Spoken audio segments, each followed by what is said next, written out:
Hi, this is Sarit Marcus with Minted Space, and joining me today for our very first video cast is Lauren Barnett. Lauren was born and raised in Charlottesville, Virginia, and moved to Florida 4 years ago, where she's been working at Monaco Salon, one of Tampa's premier salons. And for the last 2 years, she's been behind the chair as a stylist. Over the years, she's gained more and more interest in sustainability and considers herself a lifelong student. Lauren, thank you so much for joining me today. Thank you for inviting me. I was really great. So we met at the salon. Sarit was one of my there. So we had a lot to talk about when we started chatting.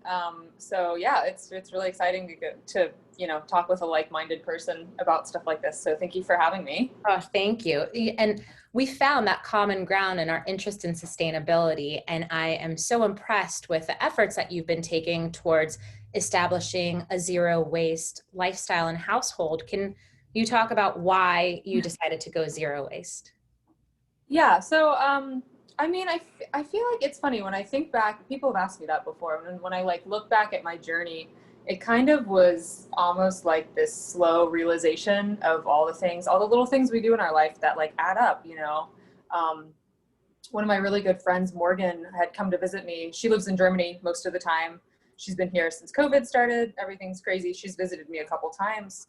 And I remember one of the first times she came down here and visited, we were in Target and she got a couple things, but not maybe necessarily enough to use a bag. And she was like, oh, I don't need the bag. And she just had this armful of stuff that we carried out to the car. So it's it was little things like that that makes you think, okay, maybe I don't have to do everything the way that other people do it, So it kind of almost just started it was like a snowball effect, Yeah, absolutely. So what are some of the ways that you transformed your house into, working towards zero waste? Oh my gosh, there's a lot here. I have so much stuff to go over with. I guess I can kind of break it down into different rooms. And almost to just backtrack a little bit, one more thing I would say about what kind of got me started on this path is a documentary called Plastic Wars. I think it was like a PBS documentary that came out maybe earlier this year. And I was actually just watching it earlier today, kind of in prep for this. But I highly, highly recommend that. I haven't heard of that. That's great. Zero waste and low plastic, it all kind of goes hand in hand. And it was, especially for someone like me, who I consider myself yeah, I recycle everything. And it was very enlightening to kind of show that not everything gets recycled. And just because it says it's recyclable on the package doesn't actually mean that it's recyclable. And we don't know where all these things are going. So I would recommend that.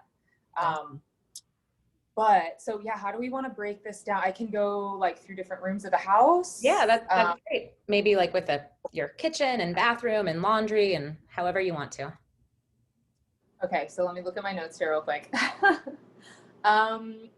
So I guess just in general, talking about the household, one of the things that we had previously discussed is that I started making our own laundry detergent.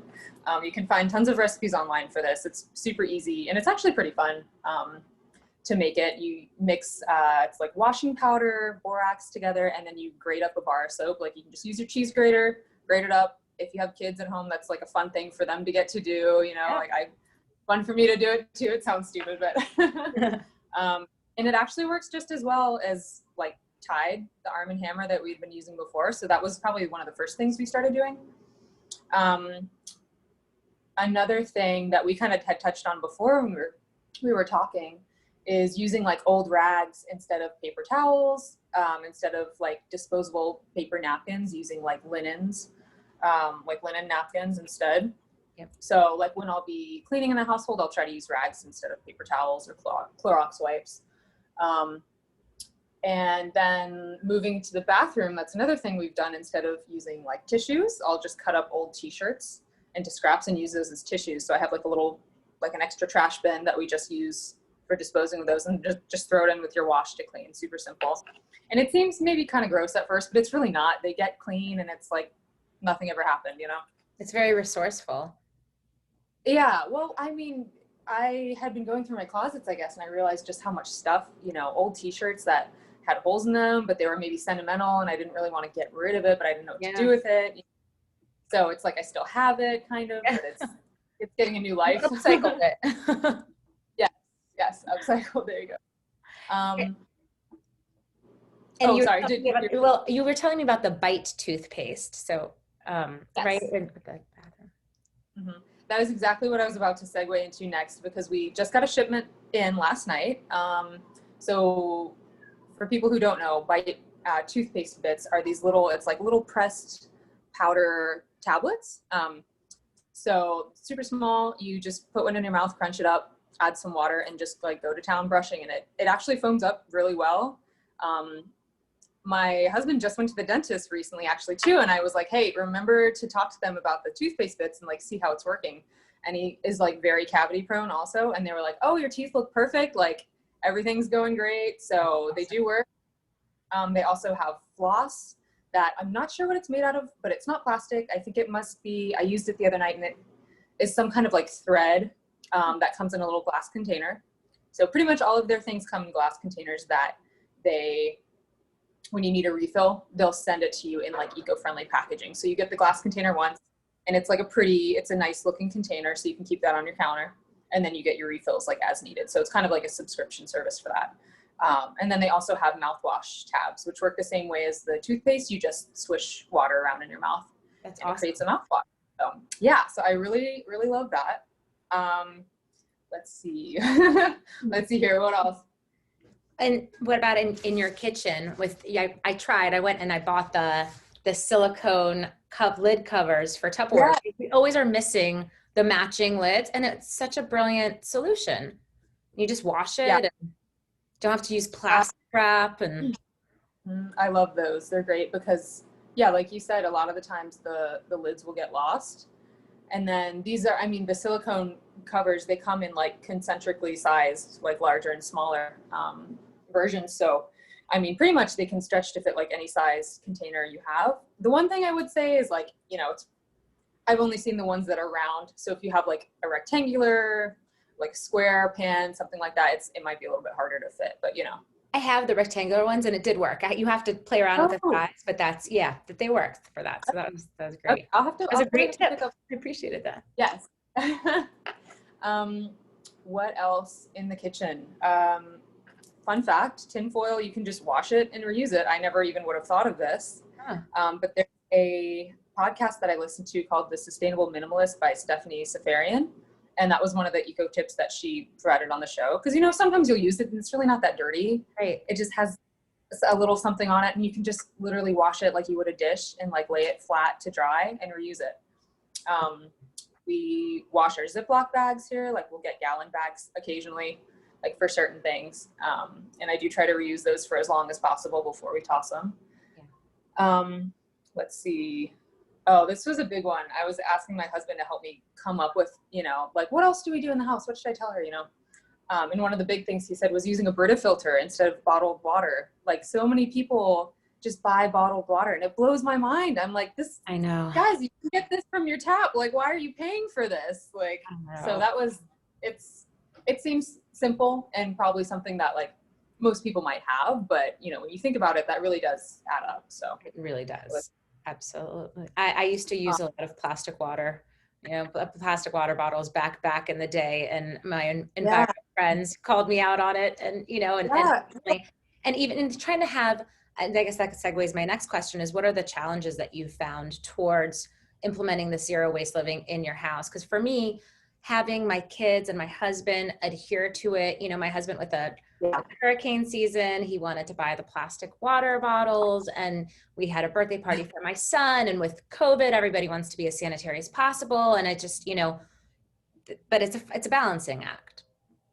Yeah, no, it definitely is. And I think, I mean, there are a lot of things that are hard. There are definitely things that, like, my house is not plastic free by any means. I mean, there are certain things that we've gotten used to that it's just, at this point, with the way life is, it would be really hard to backtrack and not use those things, you know?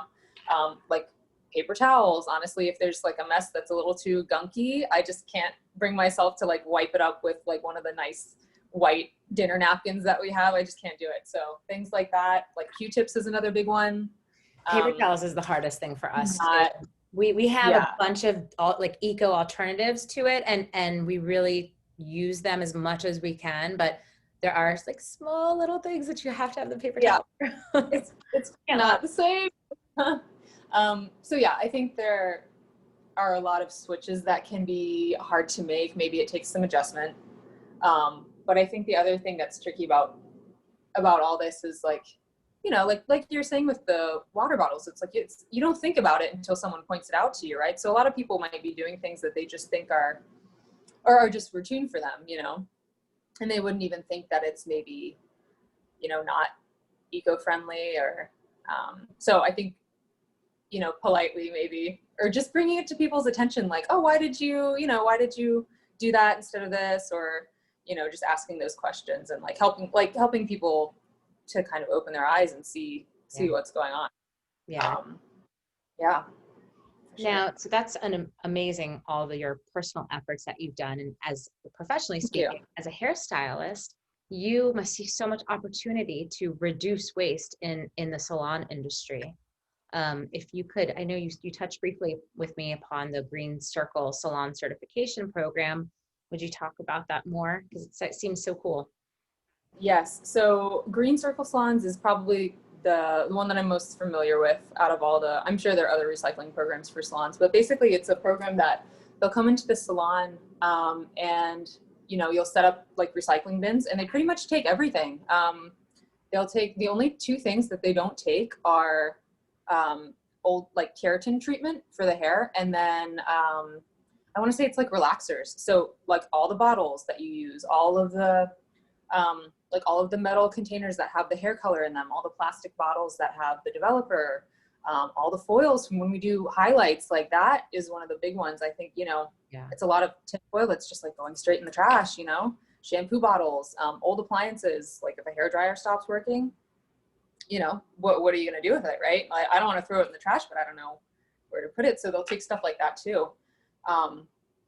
And there, I mean, I don't have the numbers on this, but the beauty industry produces a lot of waste like every single day. I know on their website they have those facts too.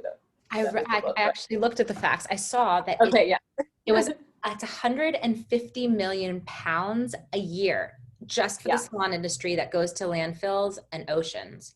And that the Green Circle salons, they said since 2009, they have saved almost 7 million pounds of waste that would have otherwise gone to the ocean. So it's a huge number, but you see like still how much more opportunity there is to, if all the salons kind of started just making small changes. So I guess that's my next question is, at Monaco Salon, have you been able to implement any sustainable solutions? Honestly, not yet. It's something that I had approached in the past that I want to keep working towards. I think personally, if I like see people throwing stuff away that could be recyclable, like I will just take it home myself and recycle it. So, I mean, I feel like that's probably as much as I could be doing right now. Yeah.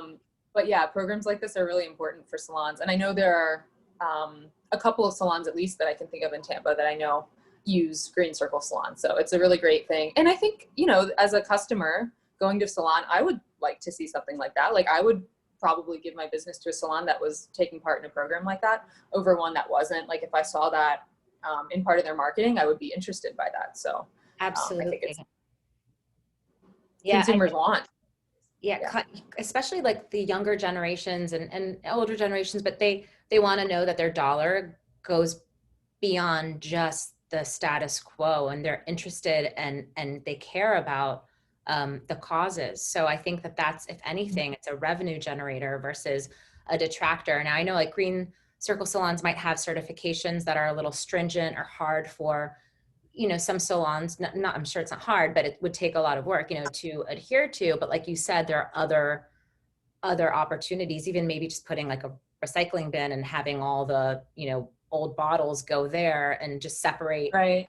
And then I think there was another, and I was reading like, so I forgot the name of it, but there was another program that kind of tries to aid and give resources to the salons. But there's definitely so much opportunity, and it's so inspiring that you do all this on your own personal life and that you are gearing towards, you know, making changes professionally in the industry as well. It's so cool. Thank you. I think it's the kind of thing, like for me, I mean, once I got started, there's really no way to go back to like how it used to be.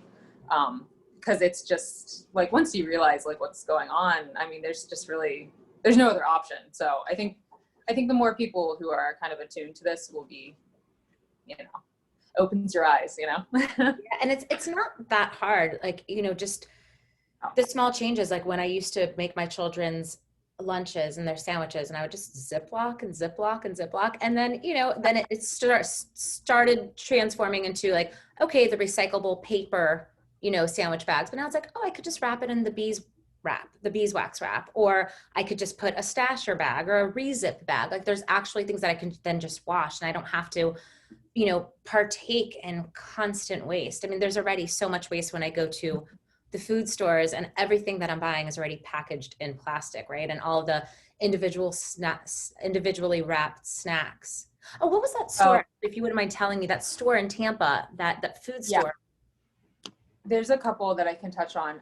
For food specifically, there was one in Clearwater that shut down, but there's one out in Brandon. I'm not sure where the other locations are, but it's called Bulk Nation. So you can go there, and they have like all kinds of stuff. Actually, they have like snack mixes that's like already made, like a trail mix.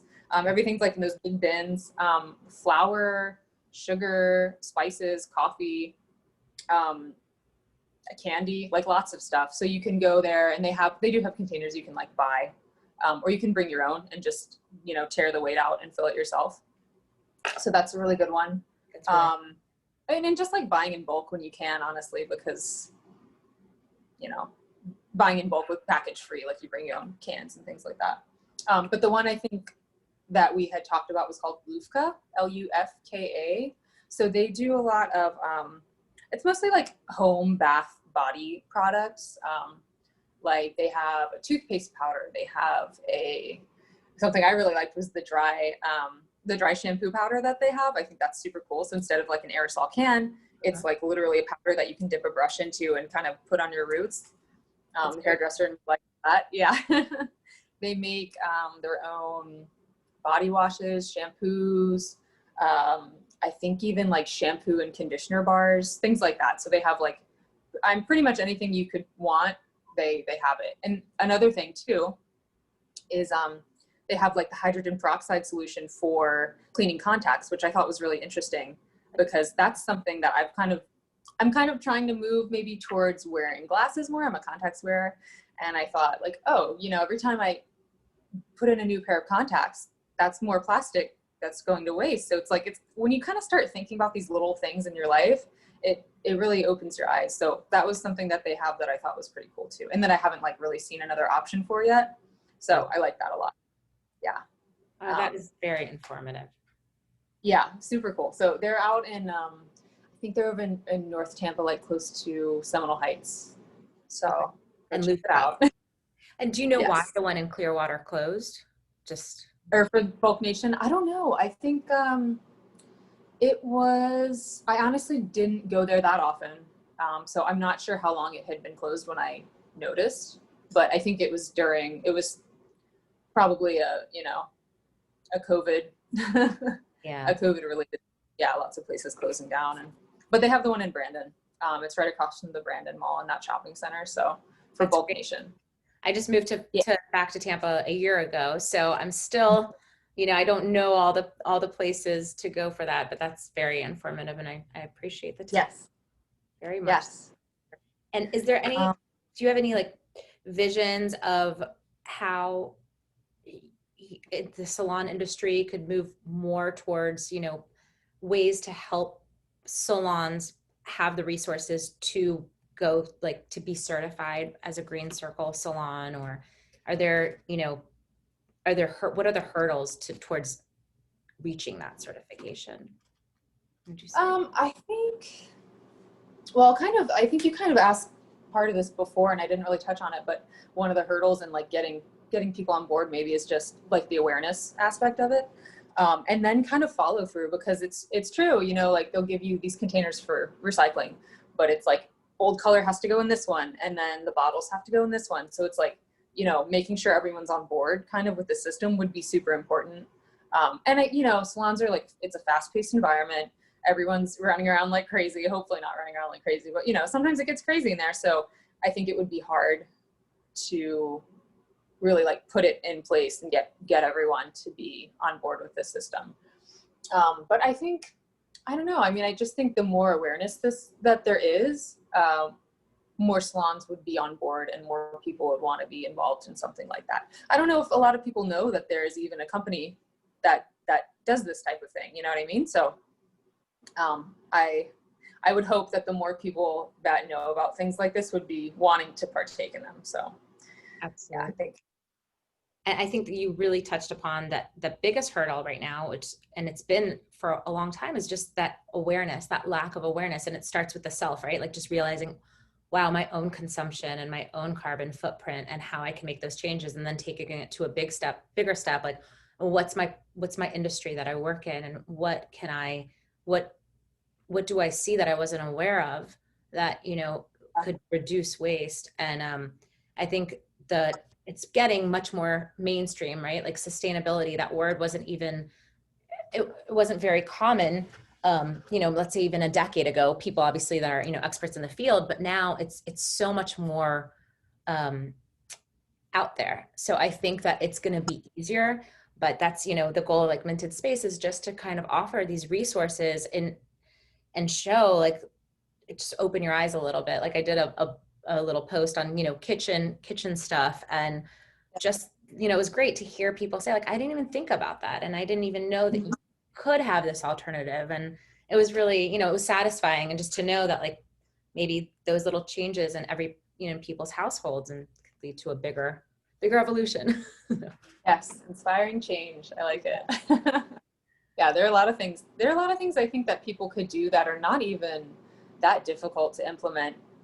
Because, well, one thing we didn't even really touch on, but is the fact that zero waste is saving money. Like, reusing napkins instead of having to buy napkins every time.